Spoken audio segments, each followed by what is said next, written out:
first. Oh my God. Listen, I know we've never met, and I don't mind you never returning my calls, but I have to tell you, after 2 films, I feel like I am in your mind. Well, that would explain my constant headaches. Stu's flipped out. He's gone mad. We all go a little mad sometimes. No, Billy! Stop! Hi everyone, welcome back to my channel. So in today's video, I'm trying something, doing like a ranking video, but I'm trying to do one that has been done, but not nearly as done as much as the other videos or other rankings. So, and of course it's about Scream. So in today's video, I'm going to be ranking the Scream's opening kills. Because that is definitely what this franchise is known for, is its opening kills. Well, not the only thing, but one of the things that it's known for. But I've seen videos of this, but not nearly as much as, say, people's favorite Screams, like ranking the Screams, like their favorite Screams in order, and then also people's rankings of their favorite Ghostface, etc. So, and I just watched a video from Sister Pam. If you have not seen any of her videos, I'll put her channel name in the description down below. So you can watch her Scream videos. She's amazing. But she just did a video on ranking the movie posters. And I may do a ranking of the movie posters because that is another video that I don't really see much of. Not just the Scream franchise, but any other horror franchise or any other movie franchise, period.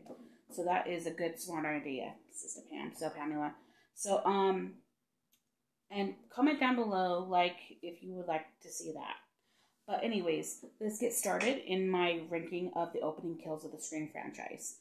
So, coming in last place, number 6, is Scream 4's. Like, Scream 4 I'm starting to like more and more the more I rewatch it. But I just didn't really like or get the concept. Like, I get it. Like, I get that, you know, it's the movies within the movies within the movies, and it's each stab movie's opening kill, whatever. But I just didn't like it. Like, to me, it was a little too much. Like, I know it was trying to be a little meta, but I think it was just trying too much. I just didn't like it. It didn't feel like it was a stab movie, any of them. It didn't feel like it. You know, it didn't feel like a true Scream movie.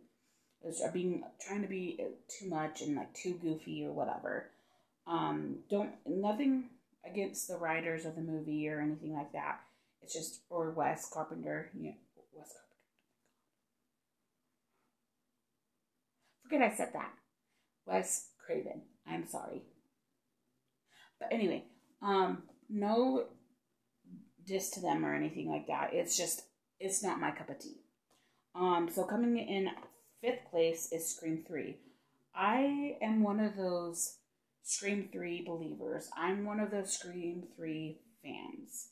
I know that a majority, if not almost all Scream fan, tends to not necessarily crap on Scream 3, but they tend to not like Scream 3 as much as the first two, let alone 4, 5, and 6. But I love Scream 3. It could be because out of most of them, if not the original, it's my most rewatched one. Other than the original, like, I love Scream 2.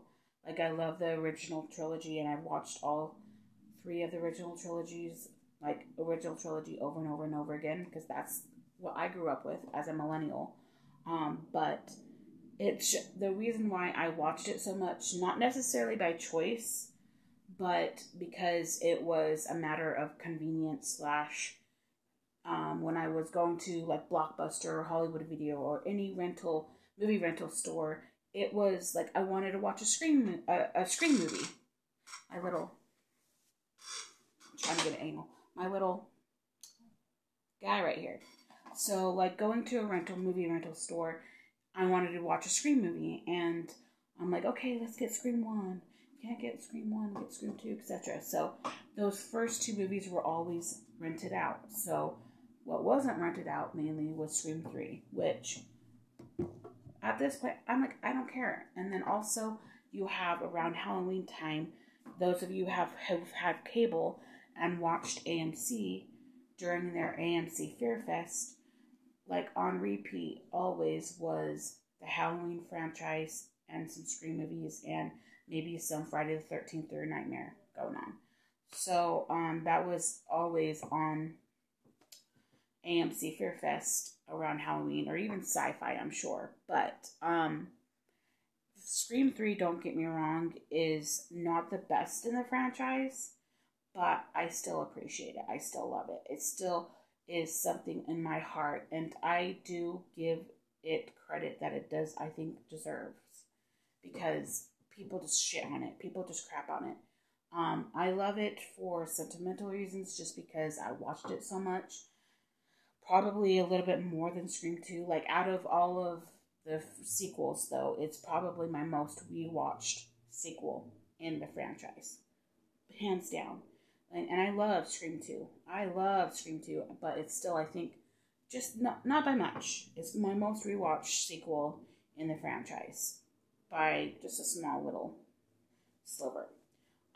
The reason why I don't really like Scream 3 is it does feel like it is a part of the franchise, because you do actually have a recurring character, Cotton Weary, who has been in the 2 previous films, in it being the one that's being dead.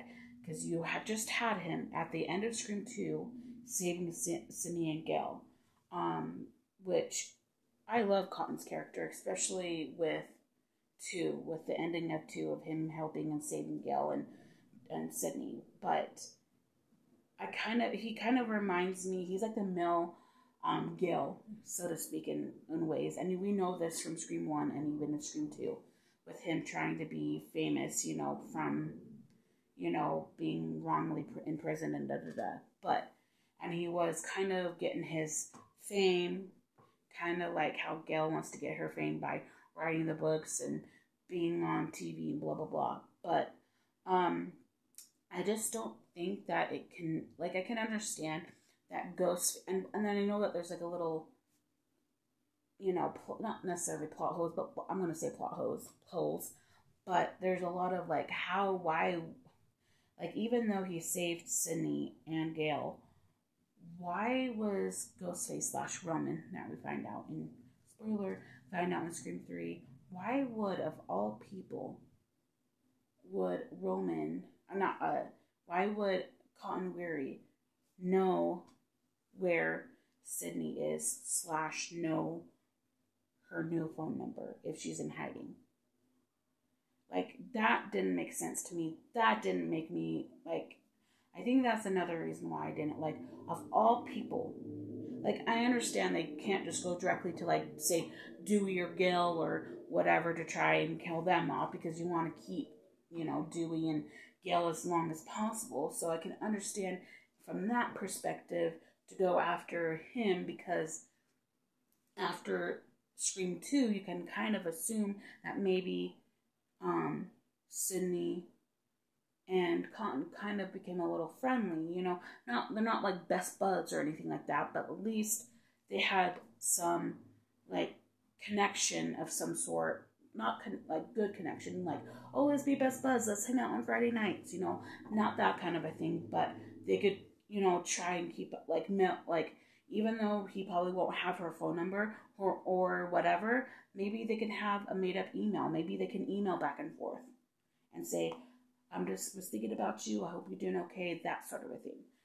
Why would, of all people, of all things, would Roman think that just because of him helping her out in the end of Scream 2, that they're going to be best buds and that he would know her address / phone number / email, whatever, mind you.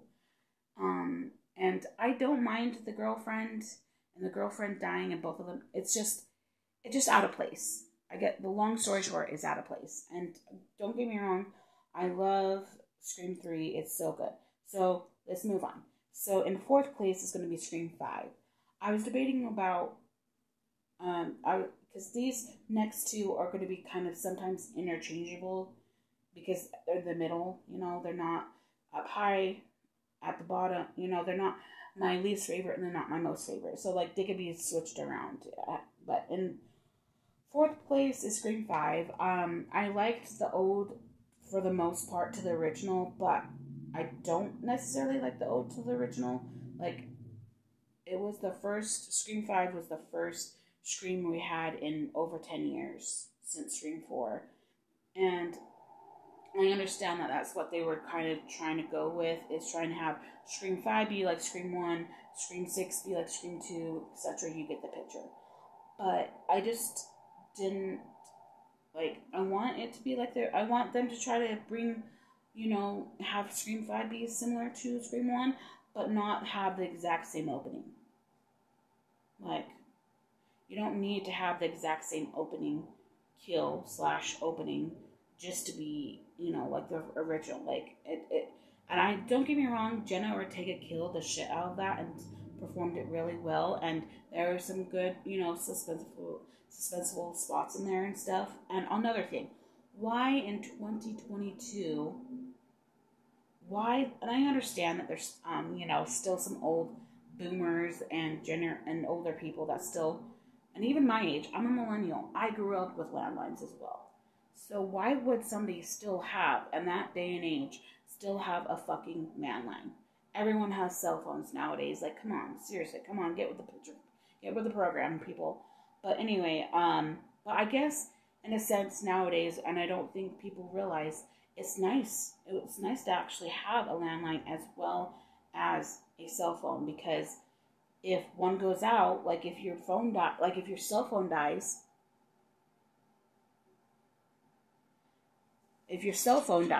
then you're screwed unless if you're out of your house or somewhere that has a plug that you can charge your phone at, then a landline is your best friend, because then that way, but then again, you still would probably be screwed, because that would mean you would have to memorize the phone numbers, which comes into question / comes into play for older people like myself, because I grew up with landlines, so I had to memorize, like if my parents had a cell phone, I had to memorize their cell phone numbers, and then also if I had to memorize my best friend's landline phone number. Like, you would have to have a memory of a channel, or you can at least have a little. You don't have to have a huge thing. You can have like a big old, you don't have to have a big old thing, but like you can have a small little booklet / notebook that you could keep in your pocket to have a list of numbers on you. So, anyways, but then again, I still remember my old home landline phone number. I'm not gonna say it, but I remember it. And that's the thing is, as what these kids nowadays should learn from their parents is to memorize their parents' cell phone number. So then that way, if they're in a situation to where they're in trouble, like being kidnapped or they get lost or something, then that way they can have their parents' phone numbers memorized. So then that way hopefully a good stranger can say, hey, do you know your parents' phone numbers? Kind of just have that memorized, and just have it memorized in general. So then that way, if you're in that situation where your cell phone gets lost, stolen, broken, whatever, battery dies, then you're going to be able to at least call someone, because everyone knows the number for 911, or at least I hope they do. But that's just something I just don't understand, is why they had a landline in 2022 movie. Like, again, understandable that if, their mom was, older as well, but still. I like that it was trying to be like the original, but I just didn't want it to be too similar. And the opening of Scream 5 is a little too similar to the opening of the original. I appreciate it, but I don't appreciate it as much. So coming in number 3 is Scream 3. I liked Scream 3 just because, at number 3 is Scream 6. I liked Scream 6 in the fact that it was actually trying something different, and that it was a little bit more graphic, or at least not more graphic, but like it's pretty much as graphic as the original one was. You know what I mean? Like, it was still like, oh my god, that fucking happened. Like, oh my gosh, that was brutal. Like the original was with Drew Barrymore. Like it got you. Like, oh my gosh, this shit is real. Like it was out, and it was out in public. You know, even though it was down a dark alley and they were alone, it was out in public. Like that's scary. In a crowded, busy city. And so I liked that. And then I liked, and I could say this for all the people that came and saw it with me. Well, I didn't. I went by myself. Like I like going to movies by myself, but like the crowd, the crowd in the theater that was watching it, or was like at the same time, like when he was like pulling his mask off, we're like, and it was like original in the sense, like, oh my gosh, this is the first time that we got to see the killer take off his mask shortly after he killed in the opening kill. Like you never see, like you probably would, but you're like, oh my gosh. And it's great because in each movie the killer is different, so it's not like when he rips the mask off, you know who it is. You don't know who it is. Like that's what I liked about it, is that it was pretty graphic and pretty close to the graphicness of the original, of like the whole anger type of thing. It was great. So coming in Scream, this is going to be like in order, I guess, the next two, obviously. And then number 2 is going to be Scream 2, of course. I liked, even though it was a little different, like Scream 6 was, because it moved from Woodsboro to, I can't remember exactly where, I don't even know if, I've seen it so many times, I can't remember what city Sydney went to college, but I'm assuming it's still in California because they would have mentioned that they were going to out of state or something, or maybe they did. I don't know. To me, even though I don't remember them saying which school, which city that she was in, to me, the college she was going to kind of gave me like a Boston, like still at East Coast, but not like. But then again, it could still be because it was fall. Like it seemed fall-y. Like the weather was like fall-y, and I understand California can have fall, like all of the states have fall in different seasons, but it just seemed a little too, Boston. Like for something like Boston just came in my mind. But anyway, because they went to a new city, and then you followed some college students, and it's the same, like, students that was in some classes with Sydney, so it's related, kind of like with Casey in the first one, where even though Sydney didn't know Casey all that well, she shared a couple of classes with Casey, but other than that,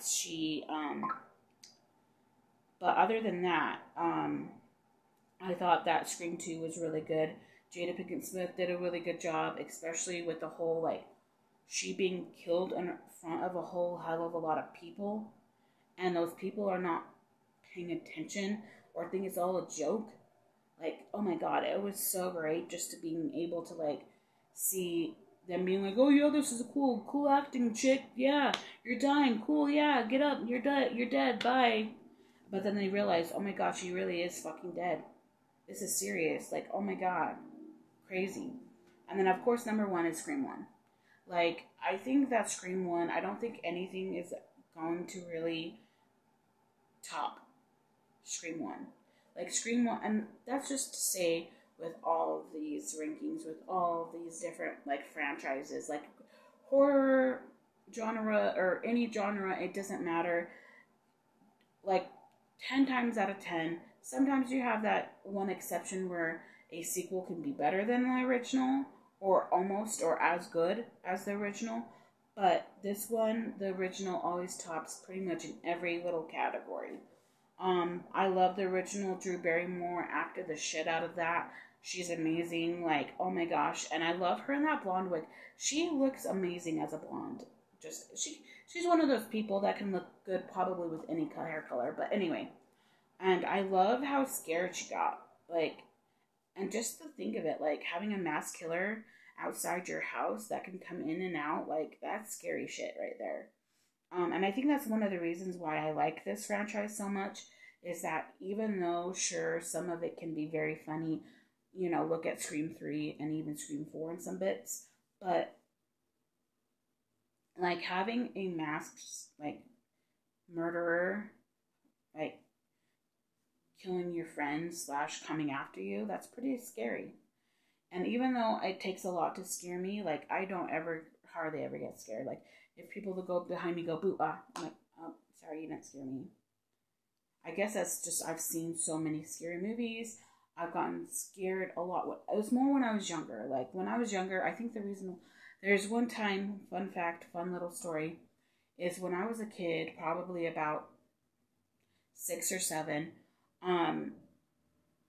my friend and I were going over to her grandparents' house because my grandparents lived just a few houses down from her grandparents. So whenever I said, I'm going to see my grandparents, she's like, oh, I want to go too. Because then that would mean that she got to see her grandparents too. So anyway, we were going to go to my grandparents' house for Halloween. So we'd go trick-or-treating in our neighborhood first. So we got like 2 trick-or-treating trips. Because we got our neighborhood for trick-or-treating, and then we went to our grandparents' neighborhood and we went trick-or-treating there. So we got loads of candy. So anyway, one Halloween year, we went over and her aunt and her grandparents, driveway had a coffin. And so most to me and my 6 or 7-year-old self, the aunt was hiding in the coffin and would open the casket and jump out. And that scared the shit out of me.